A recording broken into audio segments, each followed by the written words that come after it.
Welcome to Asian Times TV, the cutting-edge show from Princeton that looks at U.S. and Asia in depth.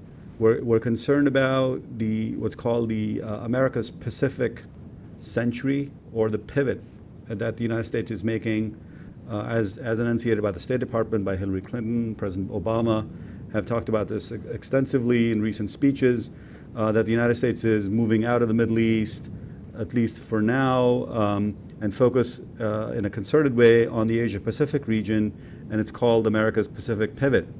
So we have with us today a very special guest. Professor Uwe Gielen has studied sociology and psychology at Free University in Berlin, Germany, and subsequently received a master's in psychology from Wake Forest in North Carolina, and he also holds a PhD in social psychology from Harvard, where he completed his dissertation on moral reasoning of radical German students under the guidance of Lawrence Kohlberg, the moral theorist.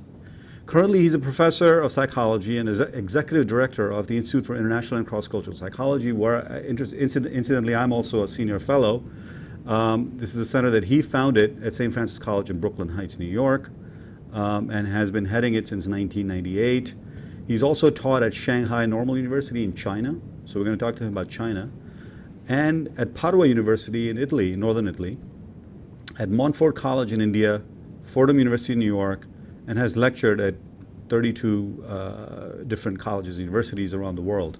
In addition, he has served as president of the International Council of Psychologists and the Society for Cross-Cultural Research, and the APA's international division, which is Division 52, focused primarily with international psychology, or the globalization of psychology, as we call it. So his area of main interest, which really concerns our show in some ways, is really the relevance of psychology as we globalize and as American presence is increasingly felt around the world. So we're going to start off by asking him, what does he think about this recent pivot, America's Pacific pivot, or America's Pacific century as it's called now? Professor Gielen, welcome to the show. I'm glad to be here. I think the shift toward the Pacific and Asia is unavoidable. Asia has, a good 60% of the population of the world, and it has several very large countries, China, India, and so on, that over the centuries have played an essential role in world history, and it's bound to happen that they will be front and center stage in the coming decades. That's at least my opinion. And so I've been interested for quite a few decades now. I've been in China, India, Taiwan, Japan, and some other Asian countries, as well as in the Middle East. And I'm sort of looking forward to a world that will be somewhat more globally oriented and somewhat less Western-centered than it has been in the 20th century, when the West, until fairly recently, dominated the world stage. So where would you mark the turning point, if kind of in recent history, if you were to go back a few years, where would you mark this turning point that the shift began to take place, you think? I think there is not one fixed turning point, but there's sort of like an ongoing series. First of all, India becoming independent. It took India a few decades to sort of become what it used to be in some sense. China becoming at first an Asian power in the 60s and 70s, and in the last few decades, especially because of economic reasons, also more and more a world power. Japan, of course, the first non-Western country of any major import to industrialize as early as 110 years ago. Mm-hmm. Was also sort of a forerunner of these developments. So you would say this is kind of a cascading kind of an event that's been occurring now for at least, approximately, you could say, if you go back to Japan, for the last 50 years or so, after the war then? Certainly after World War II, Europe was, of course, much weakened because of the war events. The United States became dominant in a unique sense, but that dominance cannot stay or remain forever. It is actually somewhat abnormal that about 4% of the world's population, which is what the population of the United States is, should have such a huge influence on the world stage. Right, because when we look at the Eurozone, it's about, 300 million, 350 million people, which is the population of the United States, which is roughly constitutes, in terms of numbers, the middle class in a country like India, and of course even larger in China now. That's right. The Chinese population, that's called middle class, 300, 350 million, depending on where you draw the line. And of course, even more importantly, the number and the percentage of China's population that is middle class is increasing steadily and at a rather rapid pace. So what's 300 million now may well be 400 and ultimately 500 million in 10 or 20 years. And that is already more than either the US will be in 20 years or the Eurozone. So then how does this become, conceptually, how do you frame this America-specific century, at least theoretically, at the start of the 21st century? How is this, conceptually possible, do you think, that America would potentially be dominant still in the 21st century? I think many people have said, and I agree with this, that we are going to be living in a world in a few decades that doesn't have one single dominant power. At present, while the US is still the dominant military power, even though China is coming up, it is not quite as much the dominant economic power, in part because the US is heavily indebted, and even though it still has easily the largest gross national product, countries like China are increasing their gross national product at a higher rate over the last 2 or 3 decades than either Europe or the United States. So I see China coming up first in economic terms, and then inevitably also in military terms in the next 20, 30 years or so. Yeah, now when I pose this question to kind of international relations experts, I get different answers.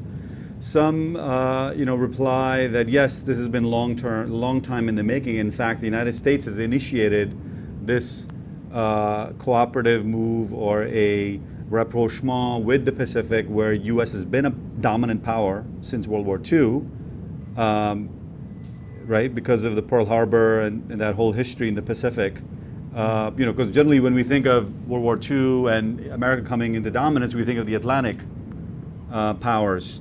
We think less of the Pacific powers, but that's also a significant theater that the United States has played in. And so the answer that I get is, well, this is something that we've wanted to do for many, many years, and that U.S. foreign policy and diplomacy really opened China, and now China has come into its own. And so it's time for America to further develop these relationships in a concerted, way, in a cooperative way, and that this is something that the United States has wanted for, since the, end of the Cold War, and even earlier, perhaps. How would you address that? I don't totally agree with this, because if we think of China as the dominant Pacific power outside the US right now, we have to remember it's a communist country. And the United States and communism have always had problems with each other, so to speak. Right? So I don't think the United States wanted China as a communist country to rise as much as it has, at least economically, risen in recent decades. And it's throwing its way around now in Latin America even, certainly in Africa, Hmm. and also in Europe. Hmm. And I don't think this is quite what the U.S. had in mind. Okay, interesting. So, what is China's involvement in Europe, and how do you explain kind of the current crisis in the Eurozone? I was just there actually in Germany recently, your native country, in northern Germany, and celebrating a 70th birthday really of a dear friend of ours. And a couple of impressions that really stood out for me. One impression was very distinctly that I was looking at an aging population. Like if you go to Asia, India or China, or, elsewhere, you see streets sort of teeming with young kids. In northern Germany, you get a very distinct sense of an affluence that's been there for many, many years, and a kind of leisurely lifestyle. Clearly people are very hardworking and productive, but because of the demographic shift, it's a senior population for the most part, 50 plus, that you see and that you come in contact with, and also the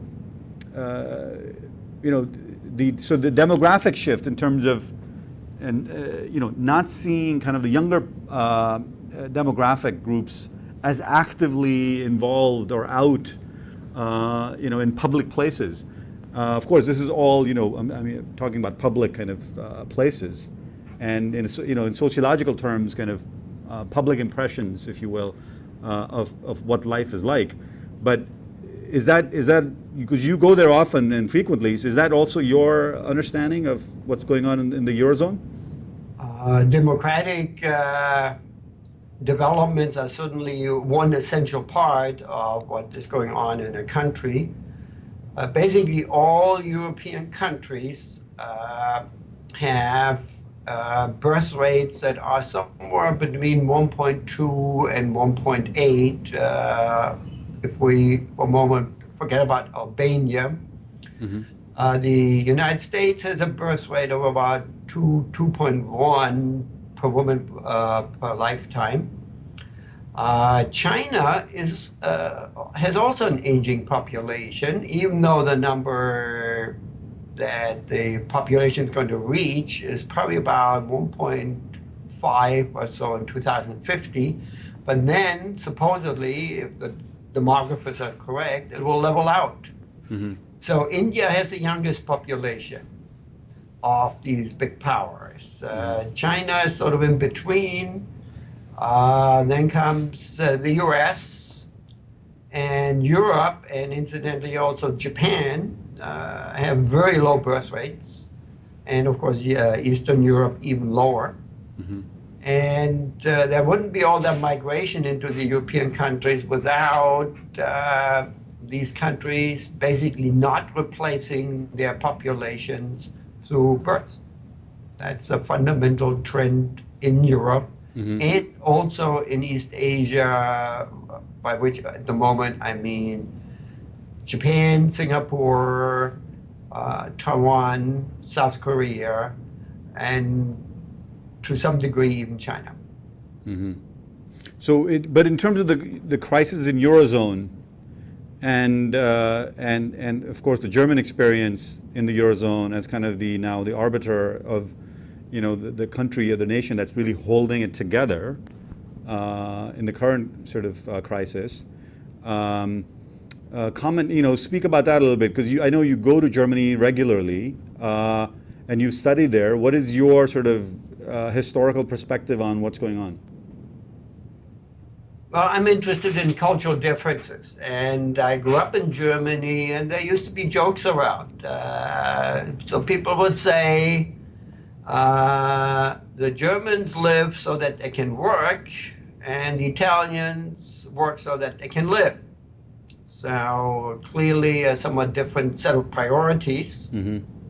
And what you see now in the Eurozone, at least in my opinion, is at least in part due to cultural differences that are quite long-standing. I see. In other words, except for Ireland, it's the Mediterranean countries that are in trouble. Greece, Spain, Italy, Portugal. what the Germans somewhat facetiously call the Club Mediterranee. Right. So there were the Right. people who want to retire at age 50 or 55. Right, and that's what one of the reporters from Financial Times was that I just listened to coming in on the radio was talking about how one way to salvage Greece and all these Mediterranean European countries is to have all the Germans go there for holidays. That would They're that would already certainly going boost there. up the economy. I mean, tourism in Greece is a key industry. In Spain, it is also very important as it is in Italy, but that's not enough. I mean, one problem that Greece has. No, but we're just kind of joking around, but this is in fact the kind of the humor that people have about it partly. Although I've also heard Germans say, when I was there, that this crisis is really nothing compared to what the Germans have gone through in terms of national identity development or national development, for the last 50, 60, 70 years. This is something that will pass. Certainly that's one view. And that will certainly be patched over. But it's a serious crisis, in terms of financial and banking systems, with heavy debt, no revenue coming in, not having a productive population, relying on migratory labor, either from Turkey or North Africa or what have you, and it really puts Europe potentially in a logjam in terms of being able to meet what you may call the P&L, the profit and loss kind of equation on their balance sheets. From a German point of view, of course, the present crisis cannot compare to, certainly not to World War I and II, and then the division of the country into East and West Germany, then the reunification, which involved huge sums of money ultimately. So compared to this, the present crisis, at least for Germany, not necessarily for other European countries, is not an essential crisis. It's not a crisis quite the way that wars are. Mm-hmm. But at the same time, it's really a crisis that involves a huge chunk of Europe. And in my opinion, Europe will take years to get out of this. Even if they're as skillful as possible, and if they ultimately get out of this crisis, it will take years. And during those years, the countries will either stagnate, economically speaking, or even go backwards, like Greece certainly is, and Portugal to a lesser degree. And what will happen in Spain and perhaps Italy, that is everybody's guess still. Mm-hmm. So now moving on to your current project, which is kind of in a way related to China, because earlier we were talking about China and how China is dominant and rising. You've been studying the immigrant population in New York City, the Chinese immigrant population in Chinatown. So speak about that project now, if you will. Yes, this is a project that involves several of us. Besides myself, there is Professor Lei Ting, who grew up in Taiwan, National Taiwan University, graduate, and then came to the US, went to Harvard in human development, where I met him. And Jonathan Palumbo, who was the 2010 valedictorian at St. Francis College, where I am teaching, and Zhenmu Jing, who comes originally from Shanghai and is now a graduate student at Shanghai. So there are several of us involved in this project. It's a project that consists really of several sub-projects, so I will talk only about one, which is an essay competition for Chinese American students who grew up during at least part of their childhood in New York City. And this was a competition for anybody Chinese American who wanted to participate. We received 82 autobiographical essays. 49 of those were by high school students, and the rest basically by college students from all sorts of institutions in all boroughs of New York City. And each student wrote either in English, about 3/4, or in Chinese, about 1/4 of the essays, about her or his sort of life experience as a Chinese American in New York City. Mm-hmm. That is the project. And we're now editing these essays, at least a selection of them, 28.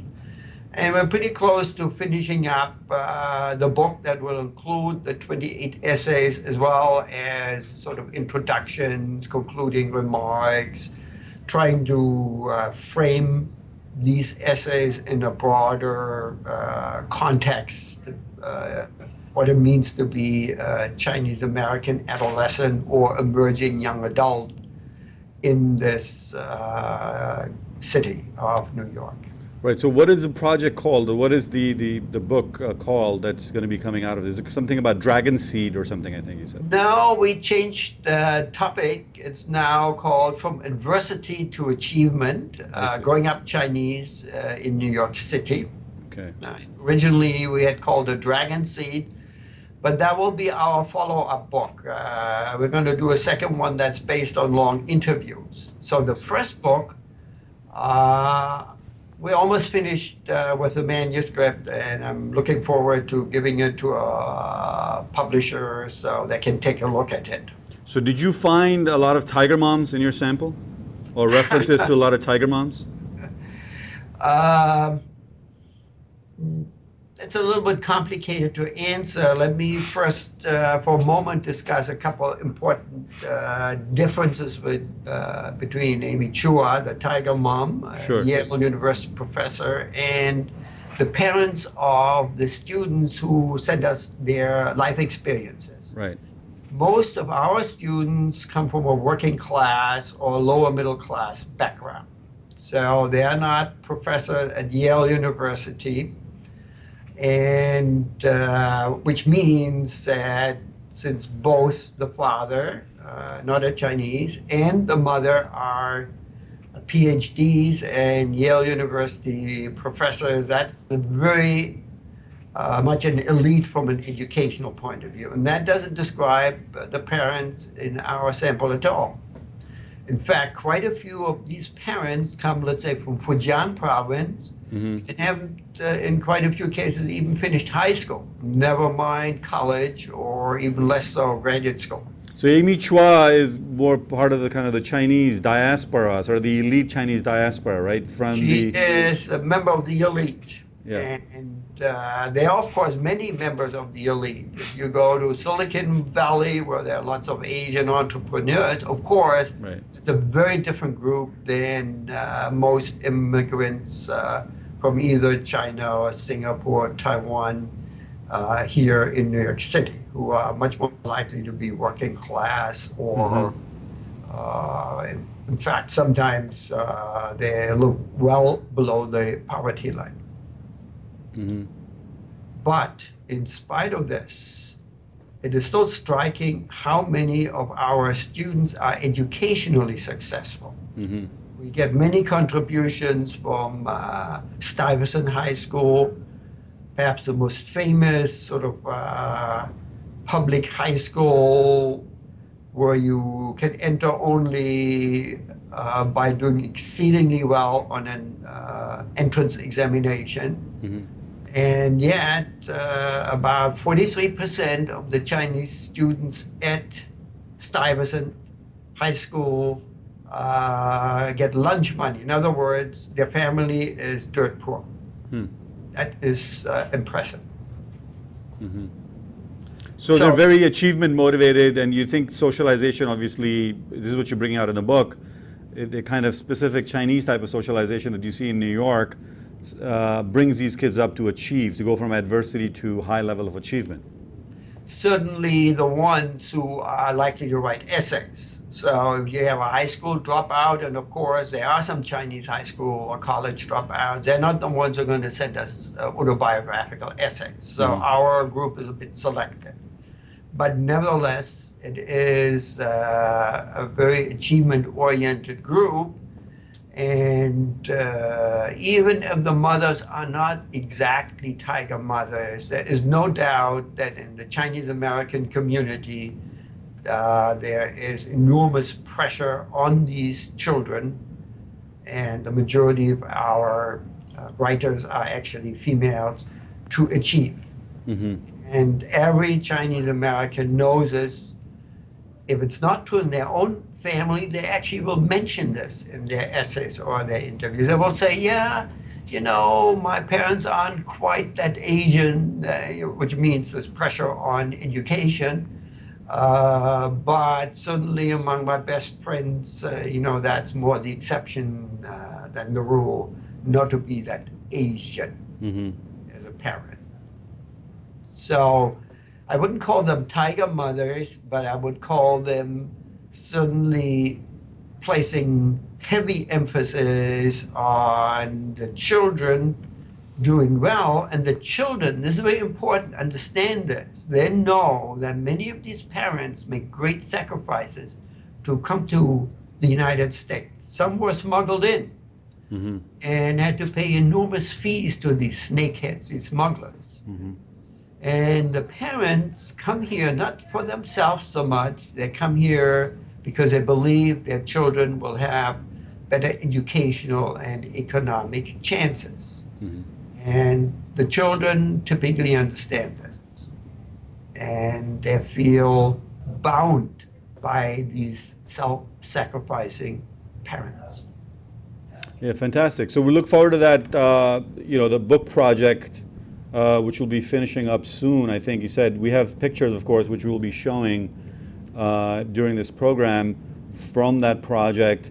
So do you believe, as some scholars and sociologists are arguing, that clearly the input from the Chinese, or broadly, let's say, the Asian American community, might account for what you might call some sort of an Asian American century, kind of going back to the idea of this Pacific century, that at home itself, that the resurgence of the new immigrants, if you will, into New York, right, which have had traditional sort of immigrant groups come in to New York, right? The classic works by Moynihan and others talks about the migration into New York. So do you feel like there's this new immigrant population in some ways creating a new culture of achievement and success that's changing American society? Let me first tell a little story. I was once at a conference at the Chinese University in Hong Kong, and the conference under the leadership of Michael Bond, a Canadian professor at Chinese University, one of the leading experts on Chinese socialization, had called this conference together. And there was, in the evening at dinner, people were arguing what the new century will be like. And one person said, well, the Chinese are going to beat the Americans. The Americans are, a little bit fat and relaxing now. And another Chinese said, no. What's going to happen is that the Chinese in the United States, our Chinese, are going to beat the other Chinese back in China. They're so achievement-oriented here in the U.S. Unfortunately, on that note, we're out of time. So thank you for joining us, and thank you, our viewers, for tuning into this very fascinating discussion from the perspective of international psychology or global psychology on not only the Eurozone and the rise of China, but also how the immigration and the ethnic composition of the United States itself is potentially making America more innovative, creative, and at the cutting edge of a lot of these global changes that are taking place, not only outside our borders, but within our borders as well. So thank you for joining us, and tune in again to Asian Times TV.